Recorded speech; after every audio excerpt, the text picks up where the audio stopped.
দরজা। নবী করিম সাল্লাল্লাহু আলাইহি ওয়াসাল্লাম এলেন, কাছাকাছি এসে ওমরের গায়ের কাপড় ধরে একটা ঝাঁকানি দিলেন, জোর করে টান দিলেন নিজের কাছে, আর বলেন, খাত্তাব, কি মনে করে আসলেন?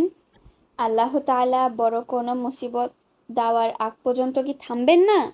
মতলব কি? ওমর জবাব দিচ্ছেন, ইয়া রাসূলুল্লাহ, আমি আসছি আল্লাহ এবং তার রসুলের প্রতি ঈমান আনতে।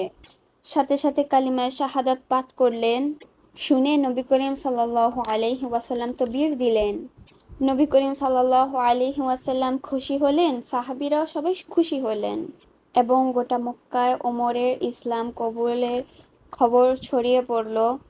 ওমর রাদিয়াল্লাহুর ইসলাম কবুলের খবর কুরাইশরা জানেন না। তখন তিনি বলেন, সবার আগে খবর প্রচার করার ওস্তাদ কে, তাকে ডাকো। সবাই বলে, জামির ইবনে মাআবা রাদিয়াল্লাহু, জুবাই আনকালু, তাকে ডাকো, সে হলো খবর পৌঁছানোর ওস্তাদ। ওমর বলে, আমি ইসলাম কবুল করে ফেললাম।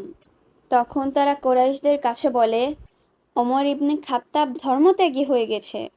তখন ওমর বলে, হে মিথ্যাবাদী, আমি ধর্মত্যাগী হই নাই, আমি ইসলাম কবুল করেছি, আলহামদুলিল্লাহ।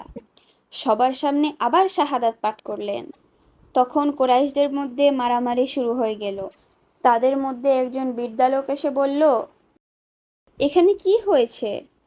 তারা বলল, ওমর ধর্মত্যাগী হয়ে গেছে। তখন তিনি বলেন, সবারও তো স্বাধীনতা আছে, এটা নিয়ে মাখামাখি করার কি আছে?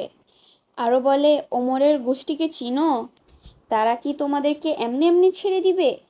ওমর ইসলাম কবুল করার পর যারা লুকিয়ে ইসলাম কবুল করলেন, তারা সবাই স্বাধীনতা পেয়ে গেলেন এবং সবাইকে দ্বীনের দাওয়াতের কাজ দেওয়া শুরু করে দিলেন মুক্তভাবে।